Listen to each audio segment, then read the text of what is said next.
Bonjour à tous. Moi, je suis Jean-Philippe Kuhn, je suis médecin coordonnateur depuis 17 ans sur les EHPAD de Couleurs-du-Lac.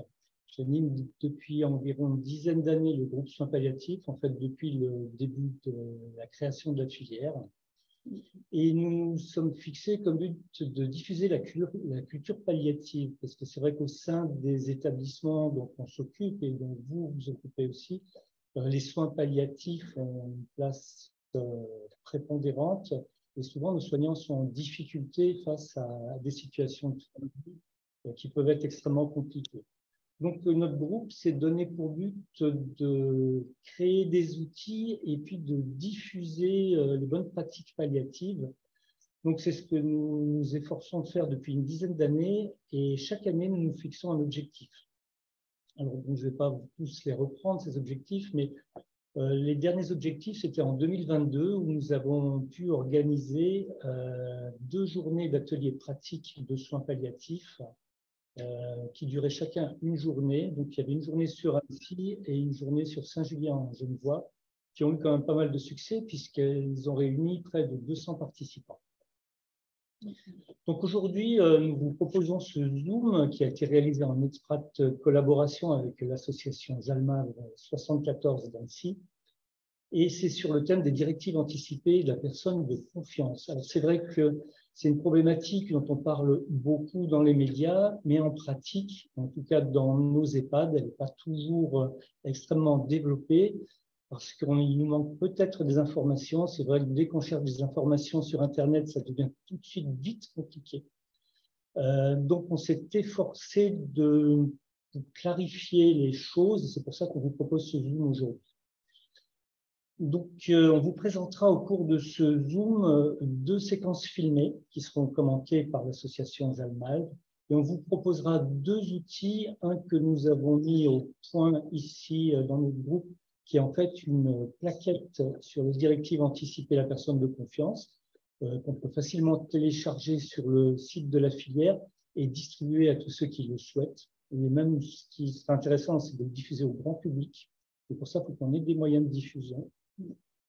Et on vous parlera aussi d'un autre outil qui est très, très intéressant pour les directives anticipées, qui est un outil de création américaine qu'on appelle le Go Wish, qui est un jeu de cartes qui a été traduit en français et présenté par l'association Jalmald et qui est connu sous le nom de À vos souhaits en France. Mais on vous en reparlera tout le long de cette séance. Voilà, donc je passe la parole à Michel Berthet de l'association Jalmald qui va vous présenter un peu l'association.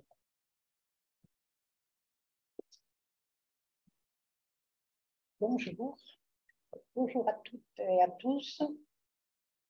Moi, je m'appelle Michel, donc j'ai fait 5 ans, ça fait quelques années que je suis à l'association adhérente, mais j'ai fait 5 ans d'accompagnement en oncologie et hématologie à l'hôpital d'Annecy, et ça fait 1 année et demie à peu près que je suis au conseil d'administration de l'association. Alors, je suis aujourd'hui chargée de présenter l'association Jalmald. Jalmald, jusqu'à la mort, accompagner la vie. C'est un titre qui nous dit bien le sens de notre action, même si des fois il fait un peu peur. Voilà, c'est le titre de notre association. Alors l'association, elle a été créée en 1983 autour du professeur Scherer, qui était oncologue au CHU de Grenoble. Et cette association a été regroupée autour d'une fédération nationale qui a été créée en 1987, reconnue d'utilité publique, représentée au Comité national de soins palliatifs et de fin de vie, et représentée à la SFAP, qui est la Société française de soins palliatifs. C'est une association non confessionnelle, sans appartenance religieuse, politique ou philosophique. Et ça, c'est important quand on fait de l'accompagnement parce que ça fait beaucoup de rencontres d'être neutre. Aujourd'hui, notre association, la fédération, c'est 80 associations et à peu près 2500 bénévoles.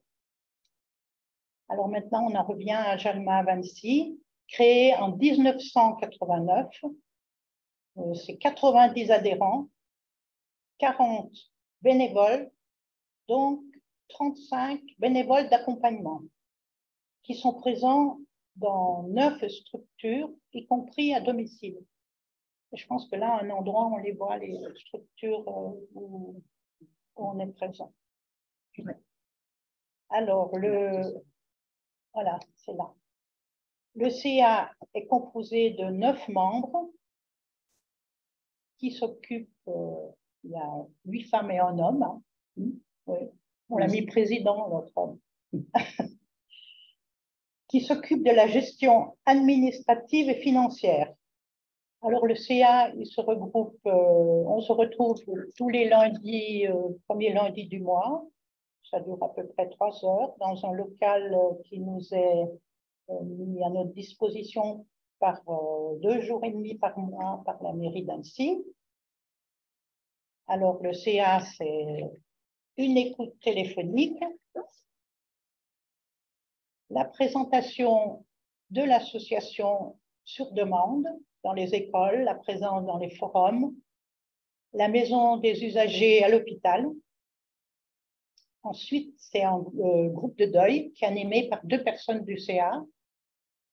Et il y a 2 groupes de deuil par an. C'est gratuit, je crois que les groupes, il faut l'adhésion à l'association. Il y a le lien avec la Fédé. Donc, il y a pas mal de liens. Congrès, l'année passée, il y a eu le congrès à Évian avec la présence du professeur Scherer, avec d'autres, ceux qui avaient créé l'association, ce qui était très intéressant. Et cette année, chaque fois, c'est un thème différent. Cette année, c'était à Rennes, le congrès. Et là, il y a une partie donc, dans l'association qui est importante, c'est l'accompagnement des bénévoles. Donc, il faut le recrutement, il faut recruter des bénévoles. Donc, ça, c'est toute une organisation. Et après, il y a une formation initiale il faut mettre en lien avec la psychologue qui fait la formation initiale. Et la formation initiale est gratuite pour laisser les personnes avoir le temps de savoir si c'est bien leur place ou voilà. Et quand elles ont accepté de faire cette démarche, alors après, il faut faire le lien avec, il y a le lien avec les structures qui reçoivent, où Jalmar est présent. Il y a le suivi, parce que être bénévole, ben, ça s'apprend. Hein. Et il y a une participation à un groupe de parole qui est obligatoire 1 fois par mois. Donc, il y a 3 psychologues qui sont embauchés par l'association, psychologues ou psychothérapeutes. Et il y a, dans l'association, il y a beaucoup de formations qui sont soit des demi-journées. Et là, il va y avoir un séminaire qui va avoir lieu sur la spiritualité, qui va avoir lieu en novembre. Ça, c'est ouvert, c'est pas réservé uniquement à l'association. C'est fin novembre. Voilà. Alors, Jalmar, fédération représentée au Comité national de soins palliatifs et de fin de vie, et la SWAP, qui est les soins palliatifs, participe aux débats nationaux de soins palliatifs et de fin de vie, donc a participé à cette étude sur la loi Leonetti. C'est pour ça que signer une loi, c'est bien, la mettre en pratique, c'est autre chose. Alors, c'est pour cette raison que ça existe dans notre association, une commission directive anticipée et personne de confiance. Alors ça, c'est ce qu'on va vous présenter donc aujourd'hui. Voilà. Parce que c'est la première réalisation. Alors, le premier, ce qu'on va voir, c'est bien de Nantes. Parce qu'Annie nous représente à la SFAP au congrès, et c'est elle qui a amené ce petit, voilà. Et les autres, voilà, c'est bon. Alors, j'ai oublié, il y a quelque chose que j'ai oublié de dire, que bénévolat sur Annecy, ça représente 1740 heures de bénévolat, 662 demi-journées et 2730 personnes accompagnées. Voilà, pour notre association. Merci Michel. Merci, Michel. Donc, merci Michel. On va chasser le film. Juste, je voudrais quand même juste ajouter, on m'a modifié quelque chose. Michel vous a dit, alors je me présente, c'est Annie Bruno-Pinel, je suis à Jalma depuis fort longtemps. Et voilà, donc nous sommes ensemble, Michel et moi, et puis bien sûr, les personnes de la filière, ça c'est très très important pour nous. Donc, nos formations. Alors, les formations sont obligatoires pour accompagner, mais elles ne sont pas gratuites, elles sont payantes. Pourquoi? Parce que ça permet justement à la personne qui fait cette formation d'être totalement libre sur la suite donnée qu'elle peut donner à l'accompagnement ou non. Mais de toute façon, ça rejaillit sur la société. Voilà, c'est cela. Et puis, tous les accompagnants sont formés. Et si nous accompagnons à l'hôpital, nous sommes formés pour l'hôpital. Si nous accompagnons auprès des personnes en deuil, il y a une formation spécifique pour les personnes en deuil. Les personnes qui accompagnent à domicile, dont je fais partie, c'est une formation spécifique. Donc voilà. Et nous ne prenons jamais la place des soignants. C'est très, très important. Nous ne savons pas quoi faire. Nous ne savons pas faire de piqûres, c'est-à-dire même donner à boire, parfois c'est problématique. Nous ne nous y risquons pas. Voilà. Ça, c'est très important pour nous. La place des soignants, nous entendons plein de choses. Nous avons aussi le droit de réserve, enfin l'obligation de réserve de la confidentialité. C'est essentiel pour nous. C'est pour ça que nous avons des groupes de parole qui nous permettent effectivement de ne pas repartir chez soi avec des bagages dont on n'a pas besoin. Nous avons chacun nos vies personnelles et donc il ne faut pas vivre avec les problématiques d'accompagnement. Voilà. Je reviendrai après sur d'autres choses. Merci. Donc maintenant, nous allons vous présenter 2 extraits de films qui vous parlent de directives anticipées. Et ensuite, on vous présentera le deuxième outil dont je vous ai parlé, c'est la plaquette sur les directives anticipées et la personne de confiance. On vous mettra le lien, on est vraiment désolé. On vous mettra le lien de ce film qui est vraiment bien fait. Alors, l'idée, c'était... arrêtez maintenant. Ah bah si, puisque là, ça vous permet, ça vous filme vous. Ah, maintenant. Ouais. Pour l'instant, on n'a pas besoin de film. On ne peut pas passer le film, ils n'entendent pas du tout. On ne peut pas passer le film. Bah, normalement, ça devait marcher. Donc, alors, c'est un film qui présentait l'expérience d'une dame, justement, et du docteur Mezzocato, hein, vraiment l'utilisation du Go Wish et le service que ça rend pour c'est une aide à la rédaction. Donc là, je vais passer la parole à Annie, hein, pour parler du Go Wish, peut-être de votre expérience. Effectivement, merci Maud. Donc, effectivement, le CHR de Genève utilise cet outil. Pardon, j'ai été prise au dépourvu pour intervenir. Vraiment, voilà, désolée. Ça va aller. Et donc, ce jeu, pour nous, il y a 2 formes de jeu. Il y a le jeu que nous, Jeanne Malve, nous proposons, qui est basé sur nos souhaits, sur les souhaits de la personne. La différence avec le docteur Mezzocato, c'est que là, elle intervient en tant que médecin auprès de patients qui, eux, ont des pathologies, excusez-moi de l'expression, parce que moi, voilà, des maladies particulières qui demandent des explications de la part du médecin. Alors que nous, ce sont des souhaits. Alors, mais l'avantage quand même du Go Wish que nous vous proposons, qui est donc ici, voilà, que je vous ferai voir après, peut-être plus en détail, c'est effectivement les souhaits de la personne, mais les souhaits de valeur. Nous n'avons pas les capacités de proposer si la personne veut être ou non avec des appareils d'assistance médicale complète ou alors des perfusions ou des choses, etc., que nous ne connaissons pas et que nous n'avons pas l'intention d'aborder. Voilà. Mais ça permet quand même de pouvoir, non, j'enlève le quand même, ça permet de pouvoir accéder à la parole. Et la parole dans ces situations-là, elle est indispensable. Parce qu'en fait, si l'on parle, si la personne parle, même si elle peut dire « je souffre », si elle peut dire « je ne suis pas soulagée », « je ne veux pas de ci, je ne veux pas de cela », alors de quoi ne veut-elle pas? Voilà, ça c'est important. Ça, c'est notre accompagnement. Tout un accompagnement qui est, si toutefois elle nous dit cela, ben, on peut toujours en tout cas, on en prend note, voilà. Et puis, je ne sais pas ce qu'on en fait. Si vraiment il y a des personnes qui n'est pas soulagée, on peut toujours, si elle nous est envoyée par exemple par la HAD ou par un médecin, ou voilà, à ce moment-là, nous lui proposons, et nous lui demandons, est-ce que vous prenez bien vos médicaments? Voilà. Si ce n'est pas une injection qui se fait naturellement, c'est important de savoir si la personne accepte et prend ses traitements. Parce que parfois, elle ne les prend pas. Voilà. Aux soignants. Mais nous, elle nous le dit, parce qu'elle sait qu'il n'y a pas de jugement. Nous n'avons pas d'attente et il n'y a pas de jugement. Voilà. Donc, ce jeu, il est très utile. Voilà, bon.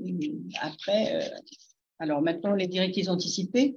Les directives anticipées, elles sont accessibles à tout le monde.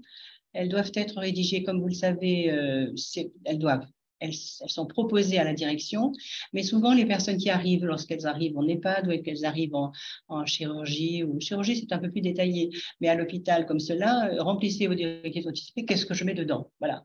C'est pour cela que nous, à Jalmal, Annecy et Jalmal en général en France, nous faisons de l'information.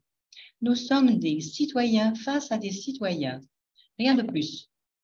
Et nous acceptons les discussions, bien sûr, mais nous présentons aussi, comme vous l'avez vu dans le document de Nantes, ces directives, la possibilité de rédiger ces directives anticipées et les besoins des médecins. Lorsque des directives anticipées sont rédigées, les médecins sont beaucoup plus à l'aise, surtout bien sûr dans les maladies longues, mais aussi en cas d'urgence. Ces lois sont arrivées parce que la société a été confrontée à des situations extrêmement aiguës, comme vous avez pu le savoir, avec des cas comme le cas Limbert, qui se sont terminés devant les tribunaux. S'il y avait eu des directives anticipées, ça ne serait pas allé aussi loin. Il y aurait beaucoup moins de souffrance de la part des familles. Voilà, ça c'est très important. Voilà, je crois que j'ai fait à peu près un petit tour très, très succinct, bien sûr. Alors, quand même, une chose qui me tient à cœur, à titre personnel, c'est la personne de confiance. La personne de confiance doit être une personne qui est soit de la famille, soit extérieure à la famille. Parfois, c'est plus préférable une personne extérieure à la famille, parce que quand il y a une seule personne, un fils ou une fille, c'est facile, ou un mari, c'est facile. Mais s'il y a 3, 4 frères ou sœurs, souvent il y a des conflits à l'intérieur des familles. Et là, si une personne est à l'extérieur, elle dit exactement, à condition de dire exactement ce que la personne malade, j'en prends pas le mot patient moi, la personne malade dit à la personne de confiance. Mais la personne de confiance doit être en capacité de dire exactement ce que la personne malade lui a dit. Non pas en faisant attention à ses peurs, en disant bon, oui, mais si je ne veux pas ci, je ne veux pas ça, mais est-ce que la personne qui m'a dit cela, elle le veut? Donc, je dois le retransmettre, je dois le redonner textuellement. Voilà. Ça, c'est quand même quelque chose qui m'est extrêmement précieux sur la personne de confiance. Voilà. Bon. Maintenant, je crois que moi, j'ai terminé. Voilà. Moi, je voulais juste rajouter un mot quand même sur ce jeu de Go-Wish qui est, je trouve, un outil extraordinaire. C'est un jeu de cartes donc, et qui a le mérite, position, comme le disait Annie, non médicale. C'est-à-dire que lorsqu'on vient vers une personne qui sait qu'elle va mourir, et qu'on lui demande quels sont vos souhaits pour votre fin de vie, souvent c'est très compliqué, la situation est difficile et ils n'ont pas franchement d'idée. Ce jeu de cartes, souvent on leur laisse et vous allez voir, je vais vous prendre au hasard. Hein. La première carte, c'est mourir chez moi. C'est un souhait. La deuxième, c'est être en paix avec Dieu. Ne pas mourir seul. Et toutes ces cartes vont finalement arriver à donner des idées d'une fin de vie souhaitée pour la personne. En disant, oui, ça, j'y avais pas pensé, mais c'est important pour moi. Du coup, c'est un outil qui certains médecins généralistes l'utilisent et le laissent à leurs patients en fin de vie. Et quand ils le reprennent, les patients ont choisi 8 ou 10 cartes avec ce qui leur semblait intéressant et même capital pour leur fin de vie. En EHPAD, certaines EHPAD l'utilisent, c'est notamment les psychologues qui les utilisent justement pour créer le dialogue et essayer de trouver les meilleurs souhaits de fin de vie si on peut les recueillir, parce qu'en EHPAD, en tout cas, c'est pas toujours simple, parce que les personnes sont souvent malheureusement atteints de maladie d'Alzheimer et apparentée, ne sont plus capables de dire ce qu'ils ont envie ou pas. Et effectivement, à ce moment-là, les relations avec les familles sont très, très importantes parce que c'est elles qui vont pouvoir, comme disait Annie, donner l'expression de la personne, quels auront été ses souhaits, s'il avait été capable de les exprimer du temps où il était encore capable de les exprimer. Voilà. Donc, ce que je voulais vous dire, c'est que c'est vraiment un super outil qui mérite d'être connu. C'est pour ça que j'en remets une couche, Annie. Oui, c'est bien. C'est le GoWish, qui n'est pas facile à trouver dans le commerce, même pas du tout, mais on peut passer par l'association Jalmal, qui le commercialise, je crois, pour une dizaine d'euros. 10 euros. Voilà. Et vraiment, je pense que toutes les psychologues d'EHPAD ou toutes les psychologues qui ont des relations avec des personnes qui sont en fin de vie, pour elles, c'est vraiment un outil très, très important. Voilà, il faut vraiment faire connaître cet outil. Voilà, j'arrête, Annie, je vous rends votre jeu. Merci. Alors, oui, puisque Jean-Philippe, pardon, merci. Puisque Jean-Philippe a déjà proposé le GoWish, moi je voudrais vous dire que si vous êtes intéressé par soit la présentation des directives anticipées d'une façon plus détaillée, soit l'utilisation du GoWish, vous pouvez faire appel à Jalmal. Vous avez un numéro de téléphone qui va s'afficher sur le document, voilà, et vous pouvez faire appel à nous au sein d'une commune, au sein d'une association, au sein d'un cabinet, avec, il ne faut pas 150 personnes, hein. Nous, il nous faut à peu près une quinzaine, vingtaine de personnes, même moins, ce n'est pas un problème. Il y a une toute petite participation qui sera demandée, bien sûr, voilà, parce que nous sommes bénévoles, mais nous avons quand même des frais d'association. Voilà, mais en tout cas, nous sommes à votre disposition pour répondre à vos demandes d'utilisation, parce que c'est vrai que c'est un outil extrêmement intéressant qui n'engage pas le domaine médical, mais qui le propose, qui le suggère, voilà, dans sa mobilité, voilà, dans sa facilité de dialogue. Et en tout cas, alors Jean-Philippe vous disait tout à l'heure que moi, je ne savais pas qu'il le remettait directement aux patients, aux malades. Nous ne le remettons pas directement. Nous proposons de le faire avec le médecin ou avec des personnes de l'entourage, ou de le faire à 2 ou à 3. Voilà. En ayant, ça se fait en 3 petits groupes. Voilà. Il y a avec des feuilles, voilà. On a des outils pour cela. Et après, nous attendons vos questions avec Michel pour vous répondre. Voilà. Merci. Bien, merci Annie. Maintenant, nous allons passer à la présentation d'un outil qui est le fruit de notre travail, hein, qui est cette plaquette. Donc, le groupe a élaboré, on a mis longtemps pour l'élaborer, une plaquette pour au maximum présenter au grand public de façon simple les directives anticipées et la personne de confiance. Donc, cette plaquette, qui est un petit triptyque, hein, sous forme A4, mais on peut la replier en 3. C'est Guy Metmola, hein, qui est aussi médecin, qui va vous la présenter. Oui, donc je suis médecin coordonnateur à l'EHPAD des Vergers, au CIAS, et je suis dans le groupe soins palliatifs depuis le début, avec Jean-Philippe Kuhn. Donc voilà, cet outil, on l'a mis en place, comme a dit Michel Berthet, entre la loi de 2005, Leonetti, et l'application. On est encore très loin d'une application même de la loi 2005. Et donc, il manque vraiment des outils très pratiques pour faire connaître la personne de confiance et les directives anticipées. Quand on regarde sur le site de l'HAS, c'est un petit peu compliqué, sur le service public aussi, et donc c'est plus difficilement accessible à tout public. Donc on s'est posé la question de cet outil très simple, facilement diffusible, facile à avoir aussi, et on l'a mis en place avec l'aide du SPAD, du service de présence et d'aide à domicile de l'ARE. Comme vous le voyez, c'est une plaquette qui est en triptyque, comme vous l'a dit Jean-Philippe. Donc, d'un côté, au recto, il y a la personne de confiance. C'est de l'autre côté. De l'autre côté, voilà. Qu'on a décrit comme le porte-parole de la personne qui veut désigner la personne de confiance. On l'a nommé comme cela pour éviter la confusion avec la personne de référence, qui est souvent indiquée au moment où la personne va être hospitalisée ou la personne va être en EHPAD. On va demander une personne de référence au cas où il y ait des problèmes de santé. Au verso, alors, excusez-moi, sur la gauche, je ne vous ai pas parlé du formulaire de désignation de la personne de confiance. Donc, en fait, le formulaire, il est tout fait, donc c'est très pratique à remplir. C'est-à-dire qu'on peut donner ce formulaire à la personne, on peut même lui laisser un petit peu le temps de réfléchir et ensuite le remplir avec la personne de confiance.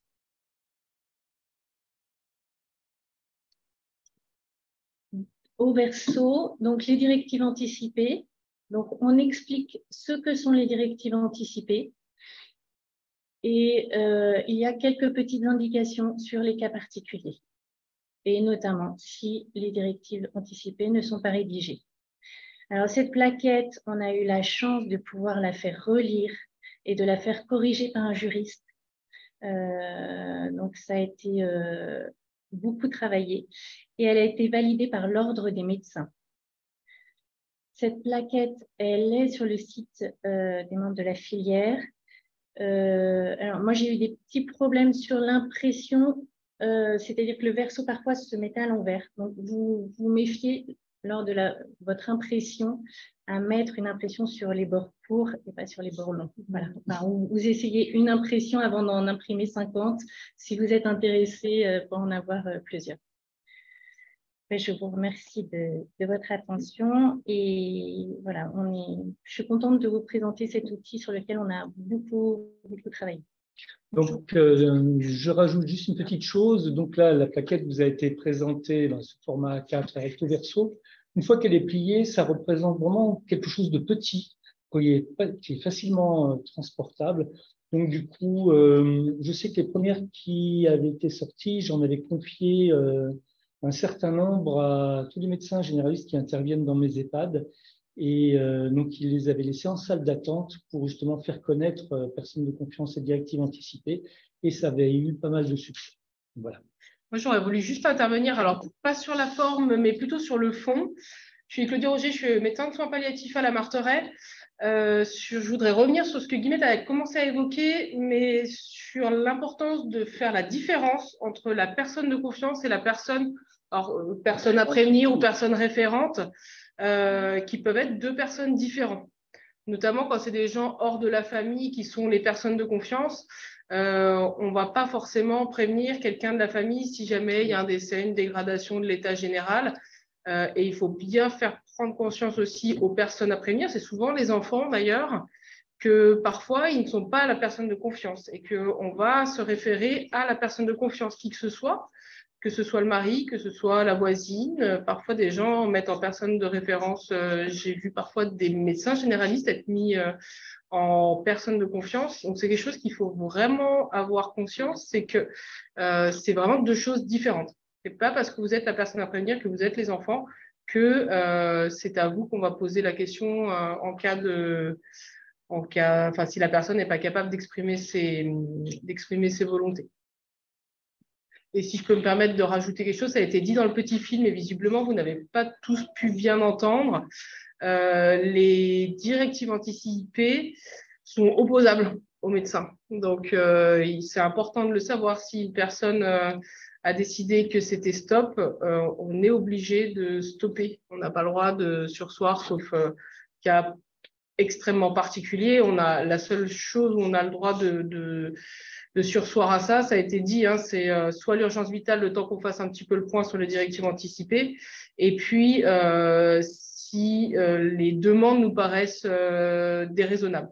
Alors à ce moment-là, je ne sais pas comment font mes collègues, mais moi c'est une décision que je prends jamais toute seule de passer outre les directives anticipées. C'est souvent des décisions qui sont collégiales, mais c'est vrai que quelqu'un nous on fait beaucoup de cancers, mais quelqu'un qui aura un cancer de stade 4 extrêmement avancé, en soins palliatifs, arrêt des traitements, et qui me dirait en cas de problème, je veux aller en réanimation, là, à ce moment-là, on va considérer que c'est des demandes déraisonnables et puis on va pouvoir du coup ne pas suivre les directives anticipées, mais c'est vraiment un des rares cas où on peut se permettre de ne pas les respecter. Elles doivent être collégiales pour être cassées. Toujours collégial et pluridisciplinaire. D'accord, c'est pas juste 3-4 médecins qui se réunissent, c'est une équipe entière qui doit se réunir. Hein. C'est vraiment à tous les niveaux. Alors, nous, on a de la chance, on a de nombreux professionnels. Peut-être qu'en EHPAD, vous avez peut-être moins de possibilités de rassembler beaucoup de monde, mais les aides-soignantes, les infirmiers, les psychologues, les médecins, nous, on fait intervenir nos kinés, nos cadres, etc.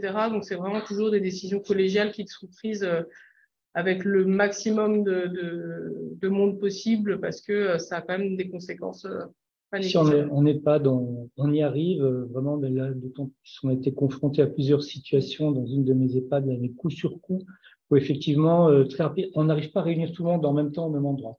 Mais à ce moment-là, je joins le médecin traitant, je joins la famille, généralement la famille, je la reçois au moins pendant 1 heure et en même temps, on rédige une fiche urgence PALIA, mais c'est pas le jour aujourd'hui d'en parler, mais c'est une fiche qui est éditée par la SFAP et qui est très intéressante pour parler de la fin de vie, de ce qu'on peut mettre ou non en place et quels sont les souhaits de la famille. Mais si on s'y tient, l'équipe, la première chose que je vois, moi, c'est l'équipe. Et on en discute. Une fois que j'ai l'avis de l'équipe, c'est généralement eux qui nous alertent sur l'état de santé de la personne.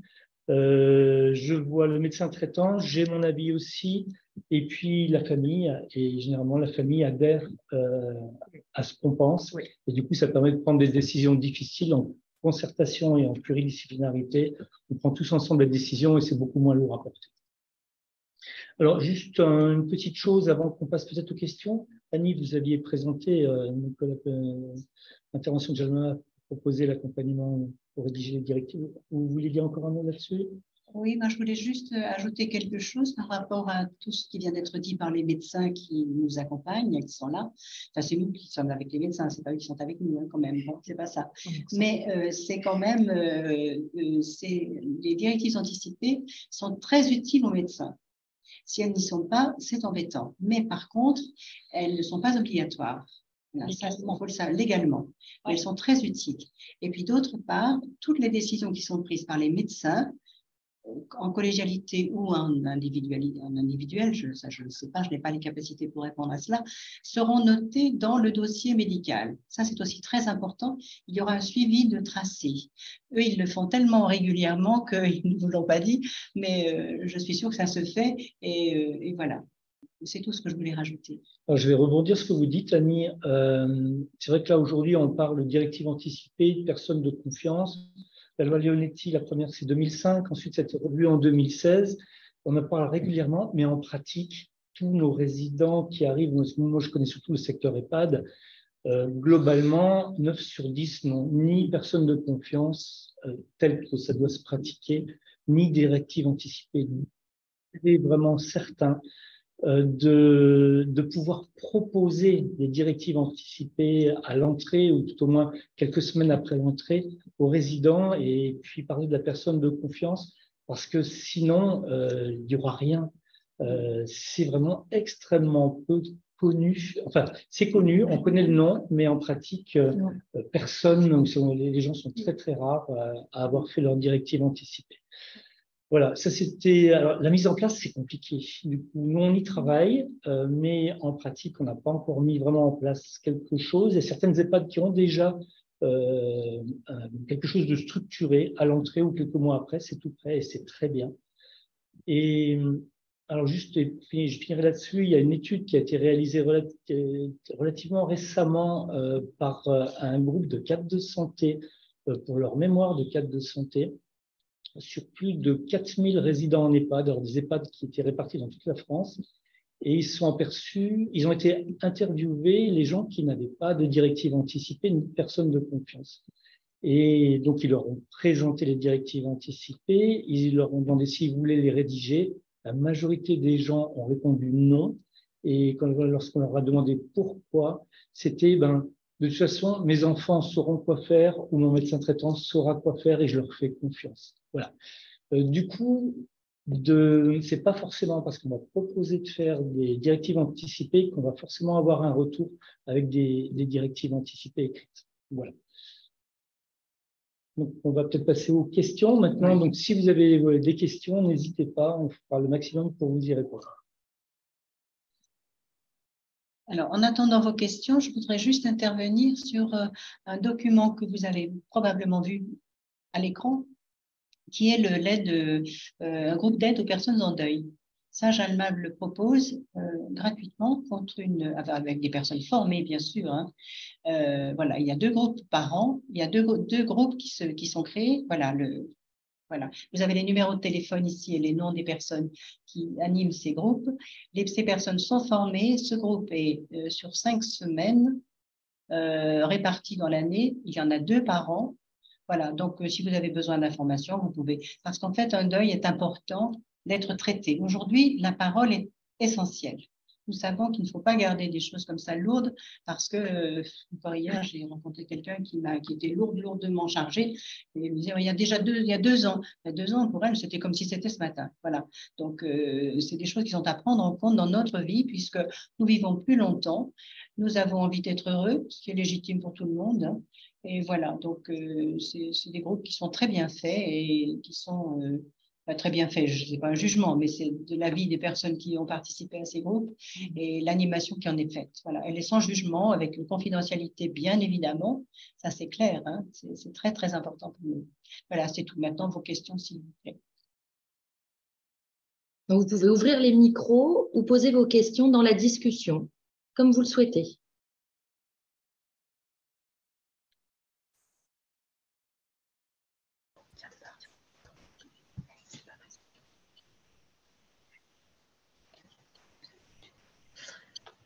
Bonjour, moi j'avais une question. Bonjour. Bonjour, je suis infirmière libérale et on a échangé avec un médecin traitant et on lui avait demandé s'il avait fait des directives anticipées avec une de nos patientes et il nous a gentiment répondu par mail que c'était à nous de voir avec les filles de cette patiente-là. Je voulais savoir si c'était quand même le médecin traitant qui devait entamer les directives anticipées avec la famille, le premier parler, ou si nous, en infirmière libérale, on pouvait faire les directives anticipées comme ça. J'ai tendance à penser que le premier qui y pense, c'est celui qui y va, même si ce n'est pas toujours facile. C'est très bien parce que vous les connaissez mieux que les médecins, enfin, que les médecins traitants connaissent très bien leurs patients, mais vous y êtes au quotidien. Donc, si c'est quelque chose que vous voulez aborder dans un premier temps, c'est plutôt très, très chouette. Vous les connaissez bien, vous connaissez souvent leurs valeurs à la maison. Donc, vous pouvez l'aborder. Rien n'empêche après qu'ils aillent voir leur médecin traitant en leur disant, bah voilà, on en a discuté avec notre infirmière à domicile. Et puis, lui va pouvoir aussi répondre à ce moment-là aux questions plus pratiques qui pourraient se poser sur notamment les limitations de soins ou parfois vous serez peut-être plus embêté de répondre. Mais je pense que si vous les voyez tous les jours, en parler, vous pouvez. Hein. Je ne sais pas ce qu'en pensent mes collègues, mais moi, je pense que le premier qui y pense se lance. Alors, moi, je vais compléter. Moi, j'étais médecin généraliste pendant une quinzaine d'années, c'était déjà il y a quand même assez longtemps. Mais le principal problème du médecin généraliste, c'est le temps. Et pour évoquer les directives anticipées, je pense qu'il faut quand même prévoir du temps. Si on veut en parler de façon éthique, honnête et laisser vraiment la parole à la personne. Et du temps, bah, ils en ont pas. Comme vous, d'ailleurs, en infirmière libérale, mon épouse a été infirmière libérale aussi.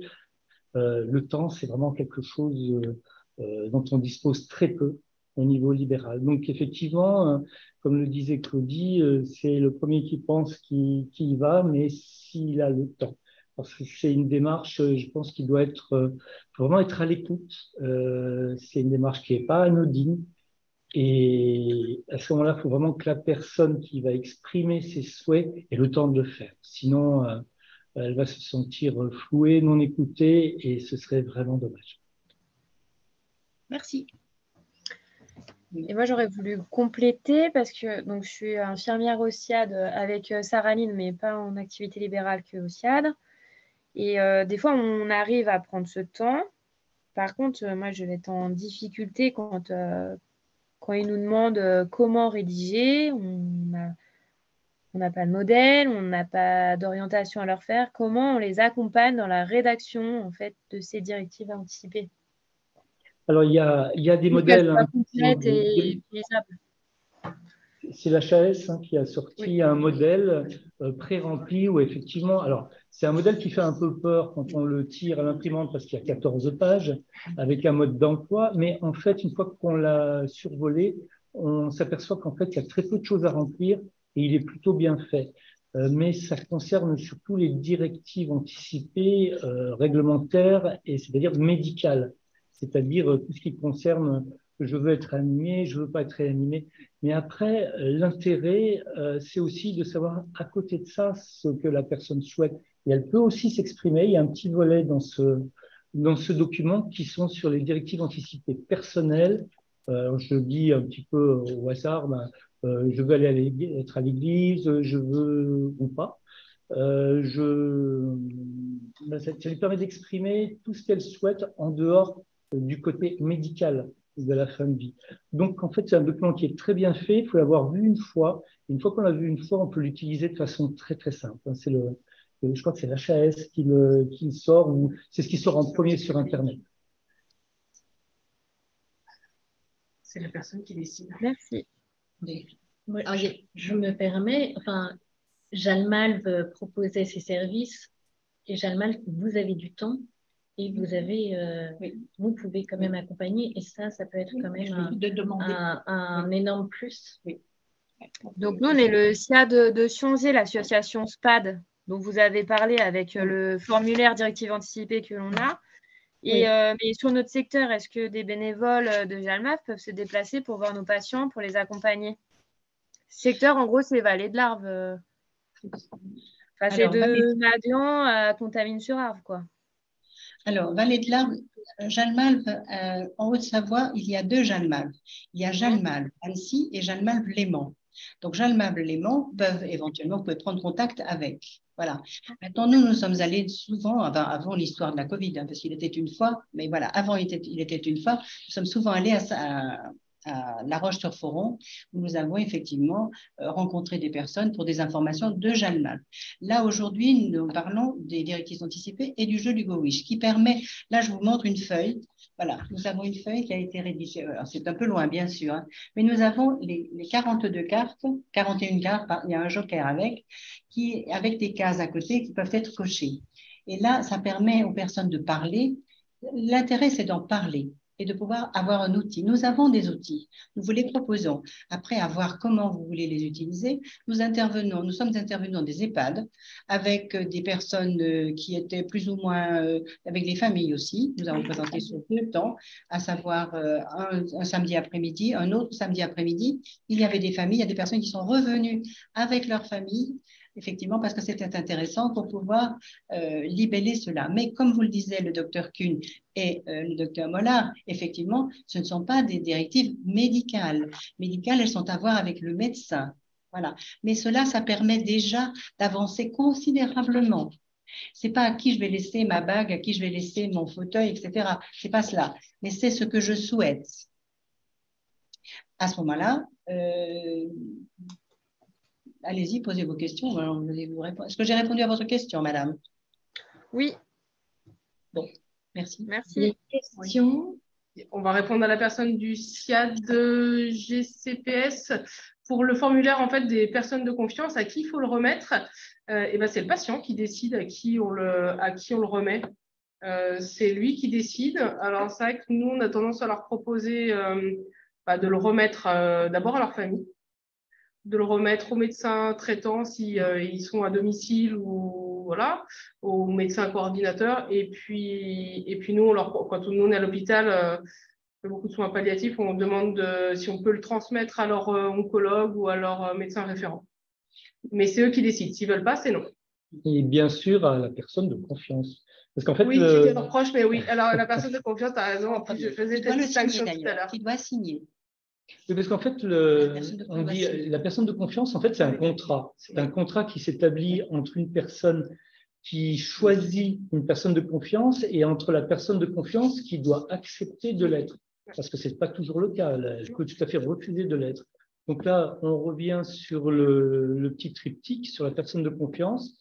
Vous voyez, donc c'est je nomme la personne de confiance. Alors on va le remonter jusqu'en haut. Donc je sous-signais nom, prénom, et ça c'est un papier, c'est vraiment un formulaire officiel.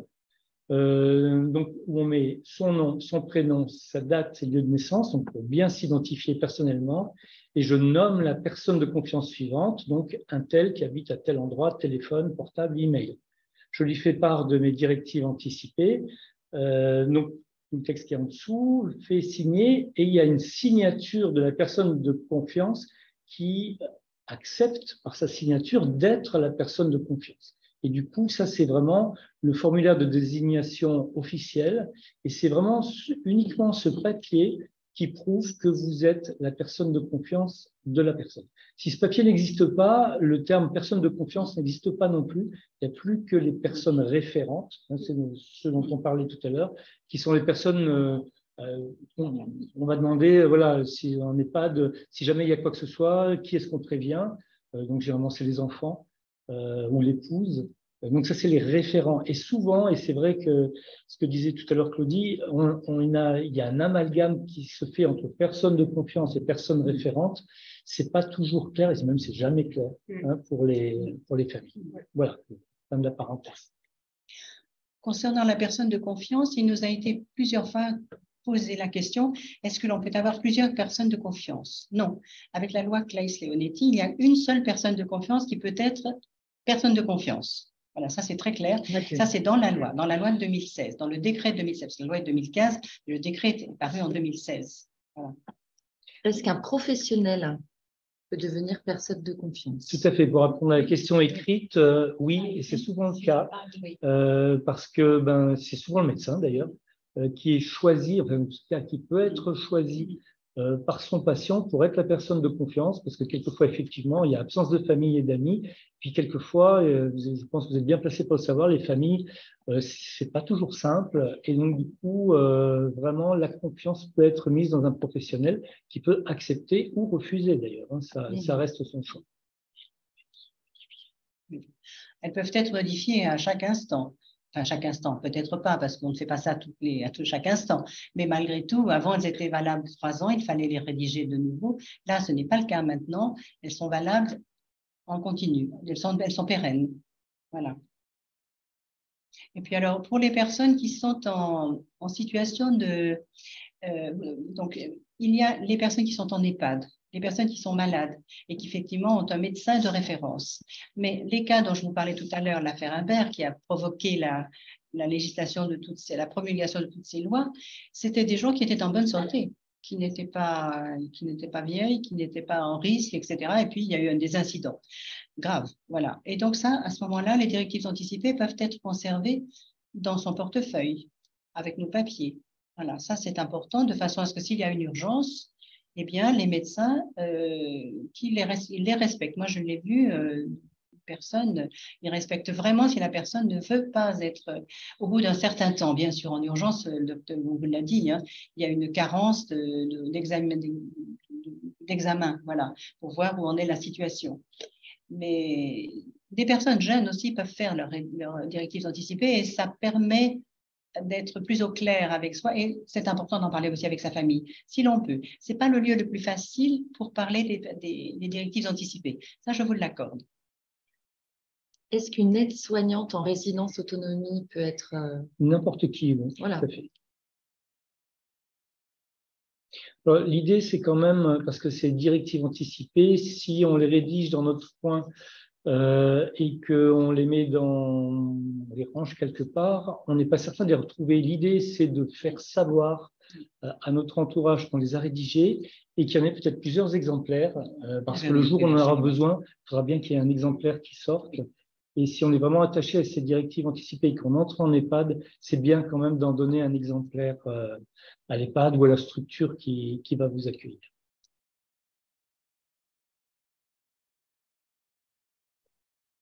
D'autres questions en EHPAD, à domicile? Oui.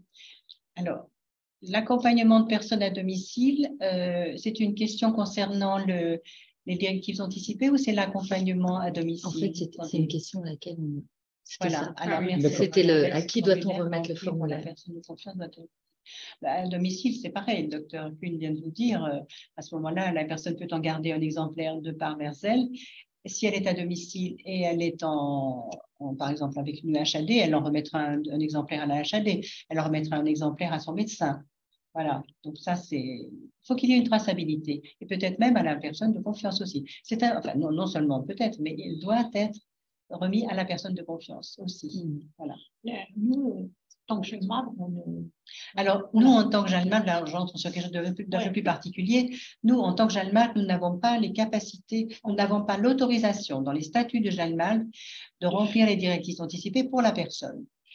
Il m'est arrivé à titre tout à fait exceptionnel, et ça, je l'avais signalé dans la rédaction, une personne qui était tout à fait consciente, mais qui ne pouvait plus écrire, qui ne peut pas écrire. Voilà, elle n'est pas morte, mais toujours elle ne peut pas écrire. Et donc, j'ai rédigé sous sa dictée, effectivement, les directives anticipées, en précisant la situation très particulière. Mais c'est très, très particulier. Il y a aussi la situation des personnes qui sont sous tutelle. Alors, elles peuvent aussi rédiger leurs directives anticipées, à condition de faire appel au tuteur et à une autre personne. Voilà, ça c'est important, mais c'est possible. Alors, pour compléter votre réponse, Annie, les textes disent que lorsqu'on est en incapacité d'écrire ces directives anticipées, il faut qu'il y ait 2 témoins qui soient là. Donc, il faut vraiment qu'il y ait 2 personnes qui vont signer en tant que témoins, comme quoi ce sont bien les directives anticipées réelles de la personne. Est-ce qu'il y a encore des questions? Bon. Alors, vous retrouverez l'enregistrement, les documents sur le site de la filière. Et puis là, vous verrez dans la discussion, il y a un lien pour compléter ce questionnaire de satisfaction concernant, voilà, est-ce que cette visioconférence, malgré les problèmes techniques, est-ce qu'elle a répondu à vos questions? Est-ce que le format vous convenait, le contenu? Donc, nous, ça nous sera très utile. Mais il y a peut-être d'autres questions. Je vois un micro qui s'ouvre. Oui, c'est encore le SIAD de Sionzier. Nous, on a une question parce qu'on a beaucoup de... Donc, on prend en charge les personnes âgées et on a de plus en plus des personnes qui ont des troubles cognitifs, soit type des maladies ou pas, ou des fois, c'est juste début de troubles mnésiques. Qu'est-ce qu'il en est pour ces personnes? Comment on considère? Est-ce qu'on considère qu'ils sont capables de prendre ces décisions? Enfin, comment on juge ça? Parce qu'ils peuvent être tout à fait en capacité d'écrire, mais après, ils ont des troubles de mémoire, quoi. Alors, effectivement, c'est une question difficile. Alors, la réponse, je pense que ça doit être l'intime conviction du soignant, du médecin. Mais en fait, ça, il faut que ça se fasse en pluridisciplinarité aussi. Est-ce que cette personne est encore en capacité de nous délivrer une information qui est fiable? Voilà. Si c'est oui, on va les faire. Si c'est non, on se retournera vers la famille. Ce ne sera pas des directives anticipées, mais ce sera plus l'expression. Là, on revient plus vers la personne de confiance dont le rôle est d'exprimer la volonté de la personne qui n'est plus en état de la donner. Et du coup, là, il faudra faire confiance à la famille. Et quelquefois, et même relativement souvent, il n'y a pas eu d'échange sur la mort. Et ça, je suis de plus en plus surpris par le nombre de personnes qui ne parlent pas de leur mort. Et donc, du coup, après, ça va être une discussion entre la famille et le médecin pour essayer de trouver quelque chose qui soit acceptable pour la fin de vie de la personne. Donc, voilà. Mais ça se fait toujours en pluridisciplinarité. On ne peut pas se permettre, nous, en tant qu'individus qui ne connaissons pas plus que ça la personne, et la famille qui, voilà, il y a des familles auxquelles on peut faire confiance, mais il y en a d'autres qui sont, à lesquelles on peut faire un peu moins confiance. Je pense que l'avis de l'équipe soignante, qui souvent est très très proche du résident, même depuis son arrivée, les soignants passent souvent plusieurs heures avec les résidents, souvent pendant plusieurs années. Donc, ils ont aussi une bonne approche de la personne et sont aussi aptes à donner un avis qui mérite d'être entendu pour la fin de vie de la personne. Ok, merci. Pour ajouter quelque chose avec ce que vient de vous dire le docteur Kuhn, dans les EHPAD, il y a des personnes qui ne sont pas complètement hors raisonnement. Et avec ce jeu, avec le jeu du Wish Talk, ça permet d'avoir des choses qui sont des avis qui sont moins émotionnels, dont la personne peut parler. Et puis les familles aussi. Les familles sont impliquées. Nous l'avons fait dans des EHPAD avec des familles. Donc, de façon à ce que... Et alors, les gens se détendent avec cela, parce que ça n'implique pas ça implique la vie, bien sûr, ça implique la mort, évidemment, mais pas de la façon médicale. Voilà, c'est pas le miracle, hein, ça, c'est clair, voilà. Mais malgré tout, c'est quand même un élément important. Voilà. Maintenant, pour répondre à vous-même qui êtes associé, qui avait parlé là à plusieurs reprises, et je vous en remercie, envoyez-nous un petit message, on verra si l'on peut faire quelque chose pour vous, je ne vous promets rien, mais envoyez-nous un petit message quand même, si vous souhaitez. Je voulais rajouter merci à vous. Je voulais rajouter une dernière chose sur cette petite plaquette. Je sais que nous, sur les EHPAD Couleur du Lac, on l'a intégré dans le dossier d'admission du résident. Et ce qui permet, donc c'est un dossier d'admission que souvent les familles remplissent avant. Et donc, ça permet déjà de parler de la personne de confiance et souvent, très souvent, ce papier de personne de confiance est rempli quand le résident arrive et nous est remis par la famille. Donc, c'est une bonne approche au moment d'entrer en structure que de le mettre dans le dossier standard d'admission. Voilà. Merci beaucoup. Merci à tous. Merci d'être là. Merci de votre participation. Merci beaucoup. Merci beaucoup, au revoir.